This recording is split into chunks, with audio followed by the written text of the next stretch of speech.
우리 12월 달을 맞이해서 강림절 시리즈로 지금 첫 번째 주일부터 말씀을 나누고 있는데요. 오늘은 네 번째 메시지가 되겠습니다. 예수님께서 왜 이 땅에 오셨는가라고 하는 질문을 저희가 지금 계속 던지고 있는데, 복음서의 몇 구절을 보면 예수님께서 내가 이것 때문에 왔다라고 이렇게 굉장히 직접적으로 답을 주시는 구절들이 있더라고요. 그래서 그 구절들을 저희가 몇 개 추려가지고 말씀을 나누고 있는데, 오늘도 27절에 보면 예수님께서 어떠한 사명에 대해서 깊이 고민하시면서 말씀하시되, 마지막 부분에 그러나 내가 이를 위하여 이 때에 왔나이다 라고 선언하고 계십니다. 내가 이것을 위하여 이때에 왔다. 내가 여기 온 목적이 여기에 있다라고 주님께서 이렇게 직접적으로 언급하시면서 예수님께서 이 땅에 오신 목적이 여기 있다. 과연 그것이 무엇일까요, 여러분? 무엇 때문에 주님께서 오셨는가요? 여기에 대한 답을 저는 그 유명한 바로 하늘의 미랄에 대한 말씀으로 여러분과 나누려고 합니다. 24절에 예수님께서 내가 진실로 진실로 너에게 이르노니 한 알의 밀이 땅에 떨어져 죽지 아니하면 한 알 그대로 있고 죽으면 많은 열매를 맺느니라. 예수님께서 이것을 위해서 왔다라고 하십니다. 저는 오늘 말씀을 두 가지로 설명해 보려고 합니다. 하나는 예수님께서는 많은 열매를 맺으러 오셨다라고 하는 거고요. 결과부터 먼저 보겠습니다. 그 다음에 그 많은 열매를 맺기 위하여 예수님은 한 알의 밀로 땅에 떨어져 죽으시기 위해서 오셨다. 결국은 이제 이 두 가지가 한 짝인데요. 이 둘을 우리가 보면서 예수님의 그 삶을 우리가 좀 셀러브레이트하고, 특별히 주님의 이 전적인 그 필요성, 우리가 주님 없이는 도저히 살 수 없는 존재다라는 것을 우선 봤으면 좋겠고, 연결해서 우리를 또 주님을 따라 살도록 부르시는 이 부르심에 대해서 같이 고민해보는 그런 시간이 되었으면 좋겠습니다. 우리 예수님께서는 많은 열매를 맺기 위해 오셨다라고 말씀하십니다. 풍성한 결과를 얻기 위해 오셨습니다. 예수님께서 그냥 유람하듯이 세상에 오신 것이 아니고요. 예수님께서는 분명한 목적을 가지고 이 세상에 오셨고, 그 목적을 이루시기 위해서 엄청난 희생을 치르셨다고 하는 것입니다. 바로 우리를 위해 오셨습니다. 모든 택함 받은 자들을 구원하시기 위해서 예수님께서 오신 것입니다. 오늘 본문 말씀에, 이 본문 말씀이 시작하는 그 내용에 명절에 예배하러 올라온 사람들 중에 헬라인이 있었는데 그들이 예수님을 찾아왔다라는 말씀으로 시작하고 있습니다. 헬라인입니다. 유대인이 아니고. 그러니까 유대인들이 예수님을 찾아온 것이 아니라 헬라인들이 예수님을 찾아왔습니다. 이 헬라인은 이방인들을 대표하는 사람들입니다. 헬라 문화권 안에 있었고 헬라 언어를 하는 이 사람들이 예수님을 찾아와서 예수님을 찾습니다. 저들이 왜 예수님을 찾아왔을까요? 우선적으로 이 사람들은 명절 때 예배하러 온 사람들입니다. 다시 말해서 하나님을 두려워하는 그러한 이 유대인들이 말하는 유일신 하나님에 대한 사상을 갖고 있는 사람들입니다. 유월절을 지키는데 자기들도 좀 와서 참여하기 위해서 왔습니다. 그런데 왜 구태여 그 사람들이 예수님을 찾아왔을까요? 추측하기는 예수님께서 예루살렘에 올라오셔서 하신 일 중에 중요한 한 일이 있었죠. 바로 성전을 정화시키는 작업이었는데, 이 성전을 정화시키는 작업을 우리가 좀 뜯어서 보면 그냥 성전 뜰에서부터 예수님이 장사꾼들을 몰아내신 것이 아니라 사실은 거기에 더 깊은 의미가 있죠. 예수님께서 말씀하셨죠. 이 집은, 내 집은, 구약의 선지서를 인용해서 만민의 기도하는 집이라 일컬음을 받았는데 너희가 왜 이것을 강도의 소굴로 만드느냐, 이렇게 말씀하셨습니다. 거기에 만민의 기도하는 집이다. House of Prayer for all nations. 모든 민족들의 기도하는 집이다라고 이야기하는 것을 우리가 잘 집중해서 봐야 됩니다. 바로 예수님께서 장사꾼들을 쫓아냈던 그 뜰은 이방인들의 뜰이었거든요. 성전 안쪽으로 들어가지 못했던 이방인들이, 그러나 유일신 하나님을 사모하는 마음으로 그들이 예루살렘까지 와서 기도할 수 있는 유일한 공간이 바로 이방인들의 뜰이었습니다. 근데 그것을 장사꾼들이 차지하고 유대인들의 어떤 그 제사, 예배를 편히 간소화하기 위하여 그들에게 편의를 제공하는 그러한 장소로 삼았을 때, 또 그들이 장사 속으로 돈 버는 장소로 찾았을 때 예수님께서 그것을 단호하게 물리치셨던 거죠. 만민의 기도하는 집이다, 이방인들이 와서 예배하는 곳이다 라고 말씀하시면서 저들에게 예배할 자리를 내어주셨다고 하는 것이 굉장히 중요한 키가 되는 것입니다. 아마 여기에 예수님을 찾아온 헬라인들이 그 자리에 있었던 것 같아요. 그들이 예배하러 왔는데 예배할 공간이 없었단 말입니다. 근데 예수라는 사람이 갈릴리에서부터 올라왔다는데, 이 사람이 랍비요 선지자라고 하는데, 이 사람이 와서 이방인들을 위하여 만민의 기도하는 집이라고 하는 성전을 정화시켜 주신 것이 그들에게 너무 임프레시브했던 것 같아요. 근데 헬라인이 찾아온 것은 어쨌든 이 요한의 전체적인 말씀 구조에 있어서는 굉장히 중요한 의미를 갖고 있는데요. 한번 그 내용을 이렇게 틀 안에 담은 것을 보면은 사실은 19절의 말씀으로 돌아가 봐야 될 것 같습니다. 여러분, 성경 우리가 20절부터 읽었는데 19절에 보면 예수님께서 예루살렘에 입성하시는 그 장면을 보고 예수님을 대적하고 예수님을 죽이려 했던 사람들 중에 바리새인들이 서로 말하되, 볼지어다 너희 하는 일이 쓸데없다. 아무리 예수님이 좀 어려움을 당하도록 하더라도 쓸데가 없다. 보라, 온 세상이 그를 따르는도다. 이렇게 말하고 있습니다. 보라, 온 세상이 그를 따르는도다.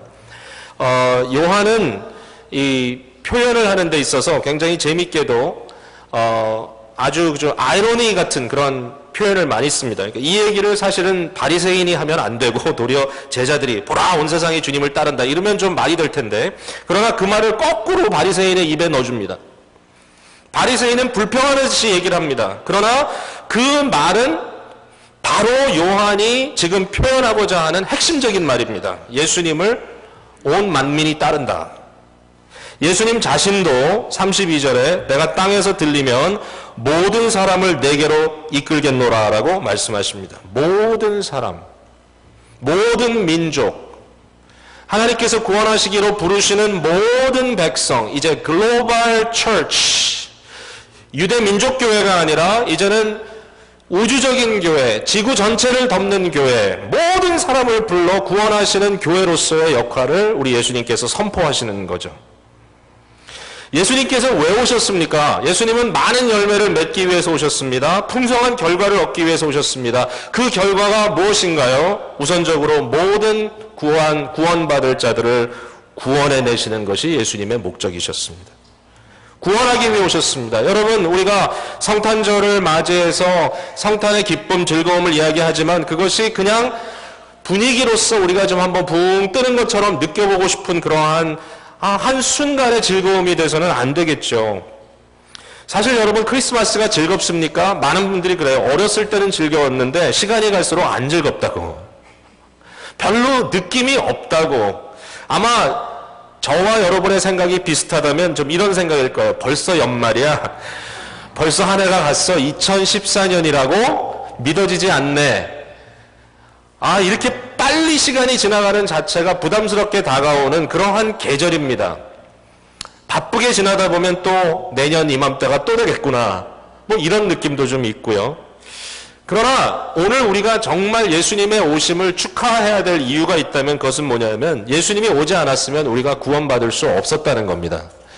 이게 옵션이 아닙니다. must입니다. 예수님이 오셔서야만 합니다. 예수님이 오셔서 열매를 맺어주셔야만 우리가 구원받은 자로서 오늘처럼 이렇게 살아갈 수 있었다고 하는 것입니다. 여러분, 마음에 구원에 대한 감사가 넘치게 되시기를 바랍니다.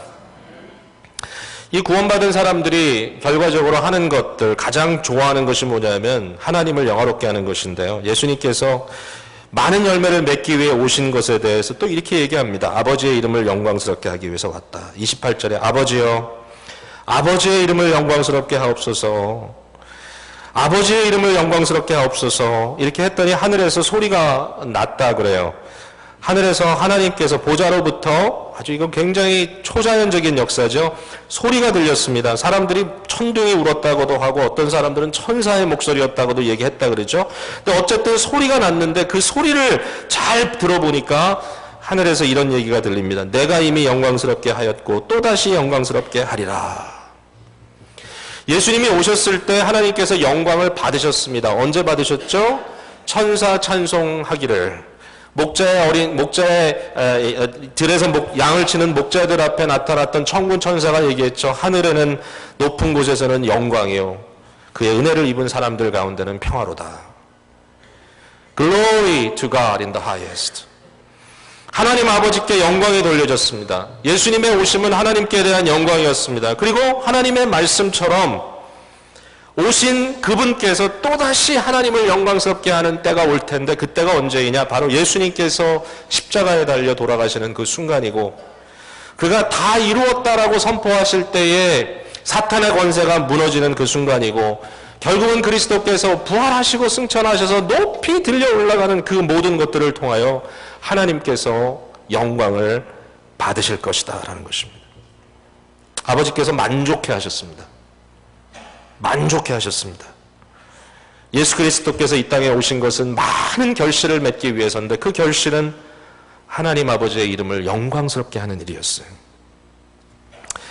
또 하나 우리가 놓치지 말아야 할 것은요, 예수께서 이 땅에 오셔서 맺은 결실은 세상의 권세 잡은 사탄을 그 보좌에서부터 떨어뜨리는 역사였습니다.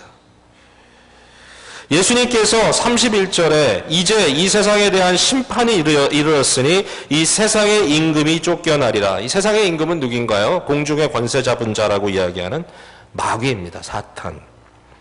사탄의 역사가 이 세상에 관영합니다. 그러나 예수 그리스도께서 오셨기 때문에 그 역사가 브레이크 되기 시작했습니다. 실제로 아주 결정적인 브레이킹이 일어났습니다. 예수님 십자가에서 내가 다 이루었다라고 했을 때 하늘 길이 열렸습니다. 공중의 권세 잡은 자를 물리쳐 주셨습니다. 오늘도 우리가 예수 그리스도의 이름으로 어두움의 세력을 향하여 선포할 때 그리스도의 영광스러운 승리를 우리가 믿음으로 선포할 수 있습니다. 여러분, 이 사탄이 장난이 아니죠. 마치 할로윈 때는 머리에다 뿔도 달고 이렇게 시뻘겋게 하고 해가지고 까만 옷도 입고 해서 사탄, 마귀 이런 거를 귀엽게 표현을 하는데요. 아닙니다. 요한복음 8장 44절에 보면은 예수님께서 그를 대적하는 자들에게 이렇게 얘기했습니다. 8장 44절. 너희는 너희 아비 마귀에서 났으니 너희 아비의 욕심대로 너희도 행하고자 하느니라. 그는 처음부터 살인한 자요, 진리가 그 속에 없으므로 진리에 서지 못하고 거짓을 말할 때마다 제 것을 말하나니 이는 그가 거짓말장이요 거짓의 아비가 되었습니다. 예수님께서 사탄에 대해서 말씀하십니다. 마귀에 대해서. 마귀는 살인한 자라고 그랬습니다. 인격을 파멸시키는 자입니다. 오늘도 예수 그리스도의 복음으로 적심받지 못한 곳에 인격이 파괴되고 사람이 멸망당하는 일들이 여전히 벌어집니다. 수많은 거짓말이 오갑니다. 거짓말이 아주 정부 차원에서 어떨 때는 선포되기도 합니다. 이 세상은 거짓말로 뒤엎어지는 그러한 장인 것처럼 느껴집니다. 왜 그렇습니까? 예수님께서 말하십니다. 세상의 권세 잡은 자, 마귀의 역사다라고 얘기합니다. 그러나 바로 이런 역사를 물리치는 것이 주님의 역사입니다. 여러분, 정말 예수 그리스도의 사람으로 그리스도께서 이 땅에 오셔서 풍성한 열매를 맺었다는 것을 믿으시면 공중의 권세 잡은 자, 세상에서 권세 잡은 이 마귀가, 이 사탄이 그의 왕좌로부터 떨어뜨림을 당했다고 하는 것을 여러분이 믿게 되시기를 바랍니다. 우리의 기도에 응답이 있습니다. 다니엘서에 보면 다니엘이 기도했는데 기도의 응답이 더디었다고 이야기를 합니다. 기도의 응답을 가져온 메신저가 다니엘에게 얘기합니다. 내가 오는 중에 회방을 당했다고. 사탄의 회방, 마귀의 회방, 악한 영의 회방을 받았다고. 예수 그리스도께서 십자가에 달려 돌아가신 그 놀라운 구원의 사건을 통해서 주님께서 우리에게 주신 것이 무엇입니까? 이전에는 너희가 그렇게 하지 않았지만 이제는 내 이름으로 기도하라. Pray in my name. 나의 권세로 기도하라. 내 자리에서 기도하라. 그리하면 응답을 받으리라고 말씀하셨습니다. 여러분, 우리의 기도에는 이러한 소망이 달려 있습니다. 하나님께서 우리의 기도를 들어 응답해 주실 것입니다. 왜 그렇습니까? 회방하는 마귀의 권세가 무너졌기 때문입니다. 우리의 기도를 들어주시는 하나님, 예수님 때문에. 바로 그 예수님이 높임을 받으셨다는 것입니다.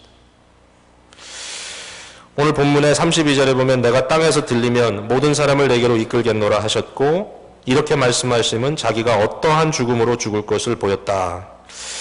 땅에서 들렸다라는 표현을 요한은 1차적으로 십자가에 들림받는 것을 표현했다라고 이야기를 합니다. 많은 분들이 전체적인 맥락에서 이것은 예수님의 십자가에 들림뿐만 아니라 그의 부활하심과 그의 승천하심까지 연결되는 것이다. 예수님이 십자가에 달려 들리심으로, 그가 부활하심으로, 승천하심으로 모든 사람을 예수님께서 자기에게 이끄시는 하늘의 놀라운 영광으로 입히시게 된 것입니다. 많은 열매를 맺기 위해서 오셨다. 자, 이만큼 우리가 이해가 잘 됐으리라고 생각합니다. 풍성한 결과를 얻기 위해서 오셨습니다. 자, 그런데 이제 그 다른 짝이 중요합니다. 예수님께서 이 땅에 오신 이유는 열매를 많이 맺기 위해서 오셨는데 그 열매를 많이 맺는 방법이 하늘의 밀처럼 땅에 떨어져 죽기 위하여 오셨다라고 말씀해 주셨어요. 여러분 기억나시죠? 예수님께서 40일 금식하신 후에 공생애를 시작하는 그 상황에 마귀가 예수님께 와서 유혹했습니다. 첫 번째 유혹, 두 번째 유혹, 세 번째 유혹. 여러분 세 번째 유혹 기억하시죠? 세상의 영광을 보여줍니다.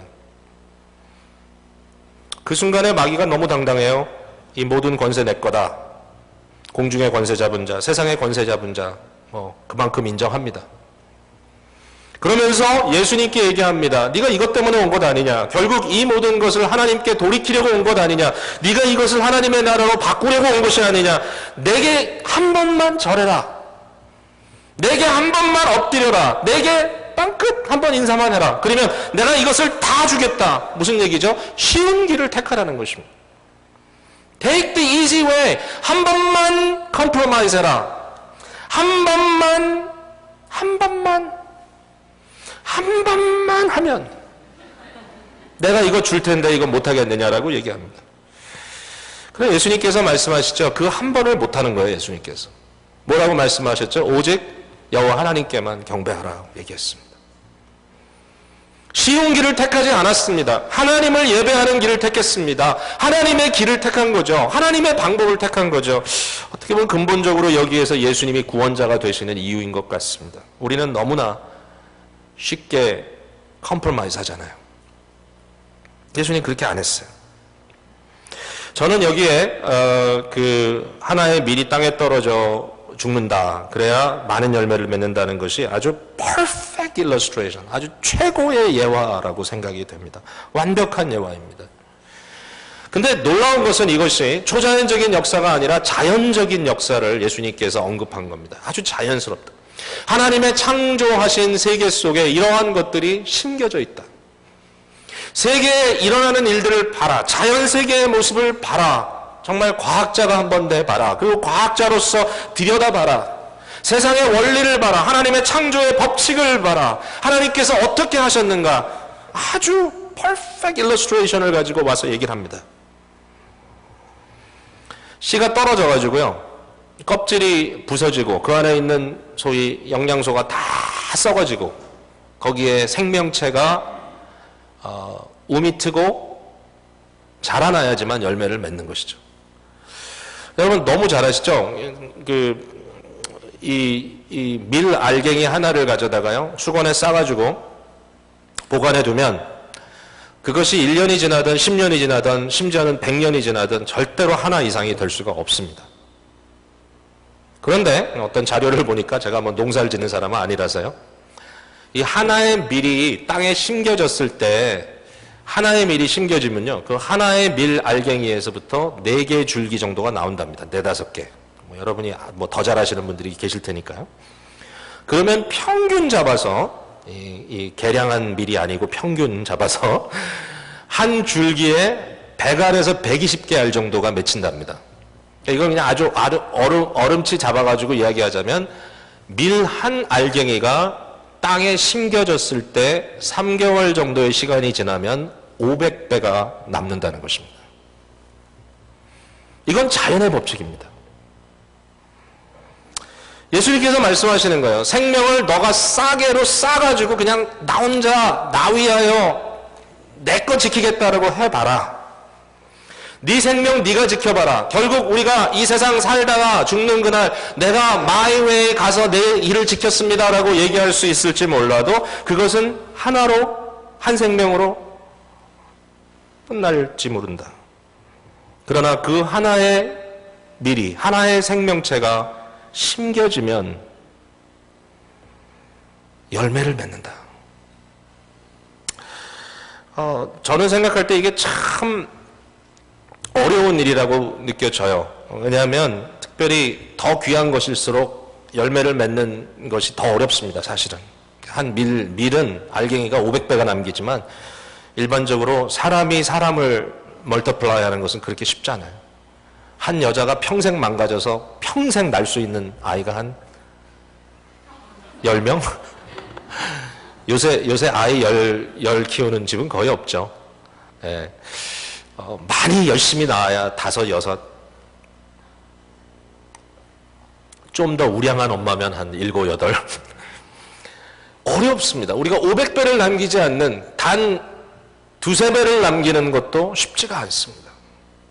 심긴다는 것은 어렵습니다. 자기의 생명을 준다는 것은 쉽지가 않습니다. 예수님도 고민하지 않습니까? 27절에 지금 내 마음이 괴로우니 무슨 말을 하리요? 아버지여 나를 구원하여 이 때를 면하게 하여 주옵소서. 그러나 내가 이를 위하여 이때에 왔나이다. 여러분 이 27절의 말씀을요. 요한복음에 있어서의 미니 겟세마네다라고 이렇게 설명을 합니다. 미니 겟세마네. 요한복음에는요. 예수님께서 겟세마네 동산에서 그 유명한 기도 3번 하신 거 있죠. 모든 것이 가오니 이 잔을 내게서부터 옮겨주십시오. 그러나 제 뜻대로 마옵시고 아버지 뜻대로 하옵소서라는 그 겟세마네의 기도, 그 기도가 요한복음에는 나오지 않아요. 그 대신에 요 구절이 나와요. 요 작은 한 구절 속에 예수님의 심각한 고뇌가 여기에 농축되어 들어가 있어요. 어렵습니다. 가기 어려운 길입니다. 그럼에도 불구하고 예수님께서 그 길을 가셨고 할렐루야. 정말 예수님께서 그 길을 가셨기 때문에 우리가 오늘 이 자리에 있는 것이 아닌가요? 여러분 저와 여러분이요 바로 그 예수님이라고 하는 한 밀알갱이가 땅에 떨어져서 줄기가 났는데 그 줄기에 주렁주렁 맺혀있는 알맹이들 바로 저와 여러분이 그 알맹이들인 거예요. 우리가 예수님이 묻혀졌기 때문에 지금 맺어져 있다고 하는 사실, 저와 여러분이 교회를 이루고 하나님의 백성을 이루고 하나님의 나라의 백성으로서 살아간다고 하는 것은 예수님이 심겨지셨기 때문입니다. 성탄절을 맞이해서 심겨지신 예수님을 찬양하는 저와 여러분이 다 되시기를 주님의 이름으로 축복합니다. 자, 그런데 예수님께서 자신에 대한 이 자기 주심에 대한 것을 말씀하시면서 아울러 우리를 부르십니다. 26절에 한번 같이 읽어볼까요? 26절 다시 한번 같이 읽습니다. 시작. 사람이 나를 섬기려면 나를 따르라. 나 있는 곳에 나를 섬기는 자도 거기 있으리니 사람이 나를 섬기면 내 아버지께서 그를 귀히 여기시리라. 예수님을 섬긴다는 것은 예수님을 따르는 것이고 예수님을 따른다는 것은 예수님이 계신 곳에 있는 것입니다. 예수님이 묻히면 우리도 묻혀야 된다라고 얘기를 하시는데요. 그런데 나를 섬기면 아버지께서 귀히 여기시겠다고 말씀해 주셨습니다. 아버지께서 귀히 여기시는 삶. 정말 제가 이 말씀을 적용해 보려고 막 어려움을 겪었는데요. 심지어는 자면서 꿈에서까지 막 고민을 했습니다. 왜냐하면 아무리 생각해도 우리가 큰 소리 칠 수 없는 것이 근본적으로 우리는 쉬운 길을 원한다는 것, 이거 피할 수가 없겠더라고요. 여러분, 우리 믿음이 있죠. 죽음 이후에 영광이 있다고 믿고요. 내세의 소망이 있다고 외칩니다. 저는 이 세상 생명을 다한 후에 하나님의 영광스러운 낙원이 우리를 기다리고 있고 궁극적으로 부활의 생명 영생이 우리에게 있다는 것을 믿습니다. 여러분 믿으시죠? 근데 그럼에도 불구하고 죽음에 대한 대단한 반발을 갖고 있습니다. 누군가 죽는다면 비통해 합니다. 더군다나 내가 관심 있고 사랑하는 사람이 죽는다는 거 받아들이기 힘듭니다. 어쩔 수 없는 우리의 모습이죠. 이것을 이렇게 나쁘게만 얘기할 수 없으면 죽음이라는 것은 아프고 슬프고 또 그 과정도 어렵고 세상에서의 이별이고 사실 그렇습니다. 그러나 어떨 때는 우리가 믿는 믿음과 비교해 봤을 때 우리의 반응이 너무 좀 과하다라는 생각이 사실 들 때가 있습니다. 일반적으로 사람들은 돈을 벌어도 쉽게 많이 벌기를 원합니다.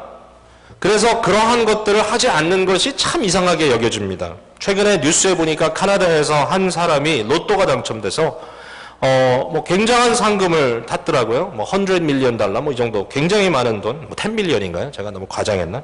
하여튼 적지 않은 돈을 탔는데 왜 이게 기사가 됐냐면 로또 타는 사람 많잖아요. 근데 왜 이게 기사가 됐냐면은 이 사람이 탄 모든 전액을 다 기부를 했다는 거예요. 100% 다. 그러면서 하는 말이 로또를 탄 사람들이 뭔가 이렇게 행운을 잡은 사람들이 그 일부를 기부금으로 내는 경우는 허다하지만 그러나 전액을 다 낸 것은 역사에 처음 있는 일인 것 같다라고 이렇게 썼더라고요. 어차피 자기 돈 아니고 생긴 돈이니까 이번에 한번 좋은 일 해봐야 되겠다 이러면서 다 낸 건데 물론 자기 스토리가 있을 거예요. 뭐가 있더라고요. 그렇지만 이것이 굉장히 신기합니다. 왜냐하면 사람들은 그렇게 안 하거든요. 돈이 대박 터지도록 한 번에 꽝 너무 좋은 거죠. 그걸 쉽게 버는 거 좋아하죠. 학교에서도 성적은 받고 싶은데 공부는 잘 안 돼요. 컨닝도 하고 논문은 써서 맞춰야 되는데 잘 안 되니까 표절도 하고 결과는 원하는데 과정의 고난은 원치 않습니다. 그러나 저와 여러분이 다 알죠. 고난의 체험이나 고난의 과정을 통해서 사실상 더 많은 것을 성취할 수 있다고 하는 것이 일반적인 상식입니다. 그럼에도 불구하고 우리는 그것이 참 어렵습니다. 티네이저 아이들은 놀기를 좋아합니다. 여러분 자녀들은 어떤지 모르겠는데요. 놀기 좋아하고요. 잠자기 좋아하고 먹는 거 좋아합니다. 근데 어떤 정도로 좋아하냐면 365일 매일 놀 수 있고요. 하루 24시간 꼬박 잘 수 있고요. 그리고 정말 상상할 수 없는 양을 먹을 수가 있습니다. 그런데 이 아이들이 곧 배웁니다. 어른이 됩니다. 그러면서 깨닫습니다. 노는 것도 매일 놀면 안 되는구나. 잠도 24시간 잘 수가 없구나. 먹는 것도 마음껏만 항상 그렇게 많이 먹을 수가 없구나. 왜? 배우는 거죠. 신앙의 길도 빠른 쉬운 결과를 사실 우리가 좋아합니다. 기도의 응답도 빨리 받기 원하고 우리 자신에게 주시는 우리 한 사람 한 사람에게 주는 여정 하나님께서 우리에게 주시는 이 여정 journey, pilgrimage가 있다고 하고 그것을 우리가 받아들인다고 할지라도 다른 사람을 봤는데 그 사람이 나보다 모든 일이 굉장히 쉽게 풀리는 것 같이 보이면 우리 초조하고 굉장히 자신에 대해서 한심하게 생각합니다. 왜 저 사람은 저렇게 잘 나가는데 나는 안 될까? 분명히 하나님의 말씀 속에 나에 대한 섭리가 있고 나에 대한 하나님의 뜻이 있고 하나님의 방법이 있고 하나님의 과정이 있다라고 이야기하지만 그러나 그것이 별로 탐탁치 않게 보인다고 하는 것이죠. 그럼에도 불구하고 우리 주님께서는 우리에게 이 길을 따라오라 라고 말씀하십니다. 이 길을 따라오라. Come follow me. 저는 예수님께서 하나님의 밀이 되어 이 땅에 오셨고 그리고 그가 심겨짐으로 많은 열매를 맺었다는 것을 예수님의 선교적인 소명이요 선교적인 사역이라고 말할 수 있다고 생각됩니다. 하늘 보좌를 버리시고 이 땅에 오신 주님, 그분께서 오셔서 많은 열매를 맺기 위하여 자기 자신을 내어주셨다. 자기가 심기는 건 어려운 것이지만 그것을 했기 때문에 그것에 심겼기 때문에 예수님께서는 많은 열매를 맺어주셨다. 그리고 우리 보러 따라오라고 하신다. 우리 교회에서 2명의 선교사를 현재 파송한 가운데 있는데요. 이 두 가정의 선교사 파송한 것 생각해 보니까 참 감사하더라고요. 지난주에 장하준 선교사님, 지금 성안에 계신 선교사님께서 그 편지와 사진을 보내주셨는데 그 사진 속에 세례받는 장면이 나왔습니다. 6명의 남성들이. 제가 지난 7월에 중국에 갔을 때 참여했던 일이기 때문에 굉장히 피부에 닿았습니다. 깜짝 놀랐습니다. 심텍이라고 하는 이 반도체 플랫폼을 만드는 회사인데요. 이 반도체 플랫폼 만드는 회사로서는 세계 거의 1위를 하는 회사입니다. 서안에 투자해서 공장을 세웠습니다. 그리고 한국에서 여러 간부급 인사들이 그쪽으로 파견돼서 일을 하고 있습니다. 장하준 교수가 거기에서 어떻게 그 사장님하고 또 이렇게 대화가 돼가지고 이 간부들을 위해서 성경 공부를 인도합니다. 저희를 데리고 갔습니다. 저를 가서 1시간 인도해달라고 부탁했습니다. 토요일 아침에 하더라고요. 뭐 1년, 2년 정도, 그렇게 긴 시간이 아닌 그 기간 동안 꾸준히 공부를 하는데 그 간부들 중에 뭐 100%는 아니겠지만 9명이 그 성경 공부에 참여를 하고 있었습니다. 스토리인즉 저희가 갔을 때 얼마 전에 이 중에 3명이 예수님을 영접하고 세례를 받았다고 얘기를 합니다. 나머지 분들이 세례받아야 된다. 근데 이번에 사진에 보니까 9명 중에 남은 6명이 다 세례를 몽땅 받는 겁니다. 저는 그 광경을 보고 깜짝 놀랐습니다. 여러분, 여기에서 미국에서 심지어는 우리 교회가 15년 사역을 하면서도 어느 한 번 한때에 6명 성인들 세례받은 적이 있습니까? 없습니다. 다 토탈내서 성인들 세례받은, 물론 뭐 입교도 하고 하지만 그 숫자가 적지 않지만, 그러나 정말 성인들이 우르르 세례받는다는 것 별로 요새는 상상하기가 쉽지 않은 일입니다. 그럼에도 불구하고 이 장하준 교수 하는 일이 굉장히 많아요. 이건 그냥 하나의 사이드로 하는 일이에요. 그러나 그 안에서 이 한 사람이 심겨진 가운데서 1, 2년 사이에 심텍이라고 하는 공장에 멀리 가족을 떠나 정말 외로움 속에 그곳에서 허우적거리는 이분들에게 예수 그리스도의 복음으로 주님을 만날 수 있는 기회가 주어졌다. 9명 공부했는데 9명 다 세례받았대요. 이런 일이 어디 있어요. 이건 북한 공산당도 아니고. 주님의 역사가 이렇게 크게 일어난다는 거죠. 저는 이것이 심기는 일이다라고 생각이 됩니다. 여러분, 심길 때 어려워요. 가족들에게 스트레스가 있고 미래에 대한 불투명한 게 있어요. 과연 내가 은퇴하면 어디 가나, 뭘 어떻게 해먹어야 되나, 그런 생각 다 하고 어떻게 삽니까? 그러나 묻어졌을 때, 심겨졌을 때 역사가 일어나는 거죠. 우리 교회에서 파송한 송영재 목사님이 한 2년밖에 이제 안 되셨는데 중국 가신 지, 중국에 가서 북경이라고 하는 곳에 지금 신학교에서 교수로 섬기시는데요. 여러분, 우리 송 박사님은 말 그대로 박사님인데 미국에서 PhD라고 하는 정규 과정을 마치고 신학 박사입니다. 여러분, 중국 그 넓은 땅에요, 뭐 1억이 넘는 크리스찬이 있다고 하는데요. 그 중국 그 넓은 땅에 신학교도 군데군데 있습니다. 물론 정부에서 인준한 신학교 몇 개 안 되고 지하 신학교가 여기저기 있는데, 그러나 그 신학교에 실제로 중국에 거주하면서 학생들을 가르치는 PhD가 정말 몇 명 안 돼요. 정말 한두 명 있을까 말까 해요. 송 목사님이 중국에 가셨습니다. 그가 왜 그 일을 결정하셨는지 하나님이 아시죠. 하나님께서 그를 인도하셔서 가셨는데요. 제가 지난번에도 가서 놀란 게 중국말 어떻게 이렇게 빨리 배웠는지. 물론 강의하는 것은 쉽지 않지만 중국인들과 대화 나눌 수 있게 됩니다. 그리고 자기와 같은 사람들을 거기서 만들어냅니다. 이런 꿈을 꿨습니다. 송 목사님이 저한테 얘기합니다. 자기가 지금 키우는 학생이 한둘이 있는데 이 학생들은 정말 미래 중국을 위해서 크게 일할 학생들이다. 미래가 보인다는 거예요. 지금 딱 2명을 우리가 딱 지금 집중해서 보고 있습니다. 영어도 유창하게 잘합니다. 영어 통역을 얼마나 잘하는지 몰라요. 그 중에 하나는 미국에서 대학원까지 공부하고 간 형제입니다. 중국 가정교회 출신인데. 이런 꿈을 꿔봤습니다. 앞으로 10년 동안 중국의 정말 신학자로서 중국인들을 섬길 수 있는 목회자들을 위한 목회자 5명만 배출해낸다면 중국이 변할 것이다. 신학자라는 얘기죠. 이분들은 신학 연구, 신학 공부를 전문적으로 할 뿐만 아니라 중국 가정교회를 이해하고 가정교회의 뿌리를 갖고 있으면서 중국을 떠날 필요 없이 외국에서 10년 공부하고 하는 게 아니라 거기에서 그 사람들을 위하여 자기 자신을 투자할 그러한 정말 엘리트 인력을 5명만 우리가 만들 수 있다면 중국이 변할 것이다. 여러분, 이 꿈을요, 송 목사님 가시기 전엔 꾸지 못했습니다. 결국 외국에서 가서 사람들이 가르쳐야 된다고 생각했습니다. 그러나 그 한계를 느끼기 시작했습니다. 우리 송 목사님 가셔가지고 이 꿈을 꾸기 시작합니다. 현실화되기 시작합니다.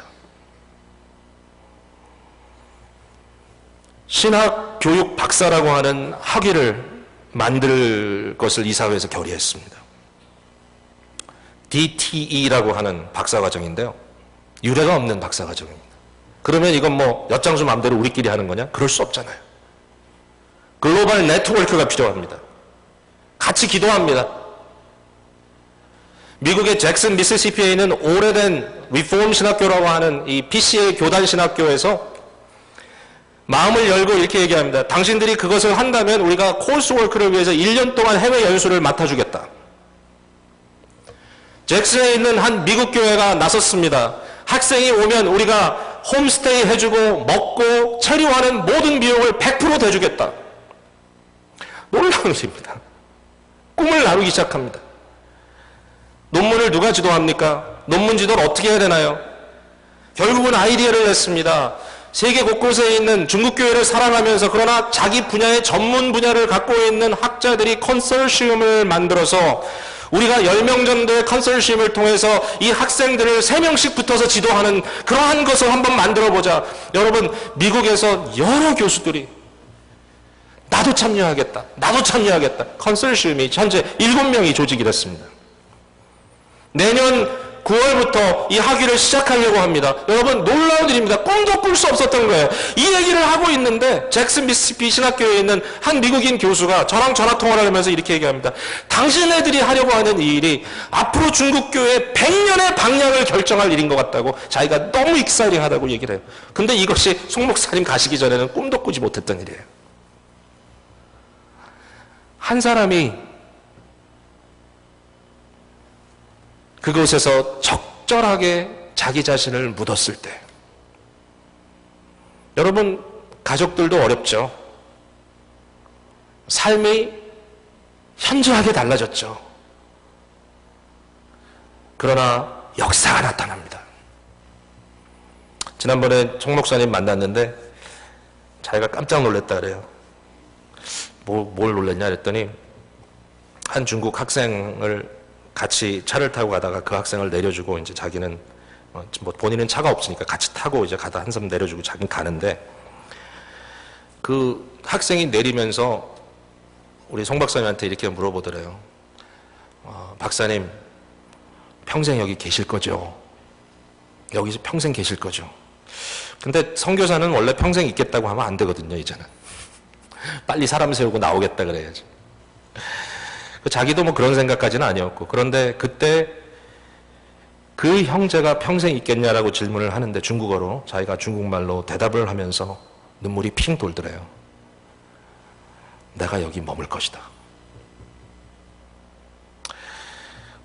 사모님이 우리 이사에 모였는데 눈물을 흘리면서 고백을 합니다. 남편에게 너무 감사한다고. 나를 여기까지 데리고 와서 너무 고맙습니다.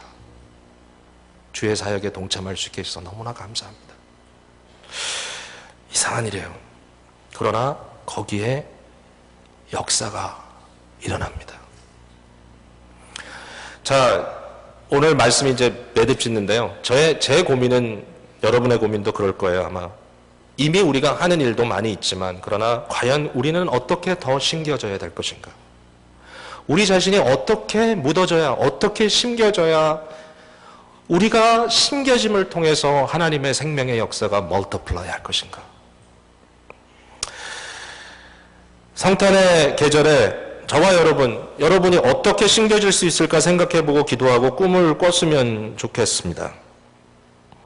우리는 어려운 일이 생겼을 때 주저하고 누군가를 원망하고 자신의 신세를 한탄하죠. 그러나 그것보다 내가 처한 자리에서 내게 주어진 은사와 믿음의 분량을 생각하면서 내가 어떻게 인생을 투자할 수 있을까 고민해보면서 쉽고 빠르게 대박이 터지는 그런 길을, 그 유혹을 피하고 당연히 힘든 수고와 자기 절제에 어려움이 있는 길이라 할지라도 이것이 예수 그리스도를 따라 내가 내 생명이 심겨지는 일이라면 주를 위해 작건 크건 감당하겠습니다 라고 주님께 한번 깊이 묵상하며 고민해보는 그런 좋은 계절이 되었으면 좋겠습니다. 주님께서 여러분에게 좋은 응답을 주시기를 주님의 이름으로 축복합니다. 기도하겠습니다.